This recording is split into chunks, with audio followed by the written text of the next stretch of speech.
Bila last anda tukar minyak mesin jahit tepi? Jom saya tunjuk cara mudah. Okey, step pertama, anda cuma tonggingkan sikit.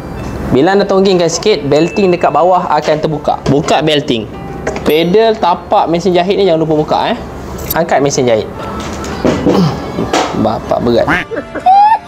Cuba tengok pada bahagian sisi mesin ni ada skru. Ganjakkan sedikit hampir ke tepi. Buka skru ni, keluarlah minyak. Okey, kita buka skru. Standby lah. Kita tengok minyak warna apa. Tu dia. Fresh green. Okey, kena tonggik guys. Okey dah. So alang-alang kita tukar minyak mesin, kita bersihkan sekali lah dalam dia. Lepas tu kita tutup balik lubang. Angkat balik kepala mesin ni, letak pada tempat dia. Pastikan mesin ni ngam-ngam masuk pada tempat dia. Kalau kita goyang, dia tak ada ketek-ketek, masuk dia ngam.